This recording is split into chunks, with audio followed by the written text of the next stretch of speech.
అందరూ నమస్కారం. OG fever మొదలైంది ప్రపంచవ్యాప్తంగా.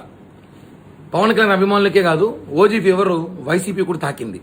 కాబట్టే తాడేపల్లి ప్యాలెస్ నుంచి అన్ని జిల్లాల్లో ఉన్న వైసీపీ అభిమానులు కూడా ఓజీ ఫీవర్తో వణుకుతున్నారు.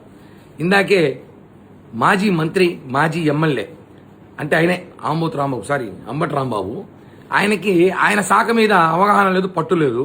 ఆయన నియోజకవర్గం మీద, ప్రజల మీద ప్రేమ లేదు. కానీ పవన్ కళ్యాణ్ గారి అభిమానులు అంటే చాలా ప్రేమ ఉంది. పవన్ కళ్యాణ్ గారు అన్న భక్తి ఉంది ఆయనకి.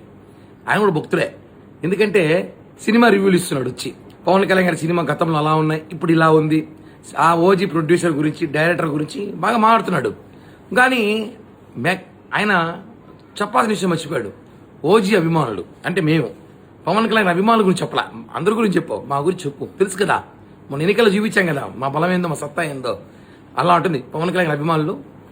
అరాచకం ఓజీ ఈసారి సినిమా రివ్యూలు ఇచ్చుకునే స్థాయికి మీరు పడిపోయారంటే ప్రజలన్నీ చూస్తున్నారు.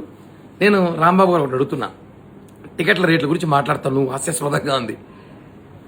వినాయక చవితికి వినాయకుడికి లడ్లు ఎలా ఏలం పట్ల కొంటున్నారో భక్తులు, వాళ్ళ భక్తులు, దేవుని భక్తులు, అలాగే పవన్ కళ్యాణ్ గారి భక్తులు కూడా లక్షల్లో, ఈసారి వేలల్లో టికెట్లు వేలం పాటలో కొంటున్నారు. అది అభిమానం. ఆ డబ్బులు మేము ప్రజలకు ఉపయోగపడుతుంది. వేలల్లో కొంటున్నారు, లక్షల్లో కొంటున్నారు అంటే అర్థం చేసుకో. నువ్వు ఏదో టికెట్ల గురించి, రేట్ల గురించి మాట్లాడతావు, 700 800 అనేసి. ఆయన కోసం ఆయన భక్తులు ఎంతకైనా వెళ్తారు, ఏమైనా చేస్తారు. అది పవన్ కళ్యాణ్ గారి ట్రెండ్ సెట్ చేస్తారు. ఆయన ట్రెండ్ ఫాలో అవ్వరు. ఇప్పుడు ఈ టికెట్లు ఏలం పాటని దేశంలో నంబర్ 1 మేమే అనుకుంటా. కాబట్టి తెలుసుకో, నీకు కూడా సినిమా ఇప్పుడు చూడాలని తహతాలు ఆడుతున్న సంగతి నాకు తెలుసు.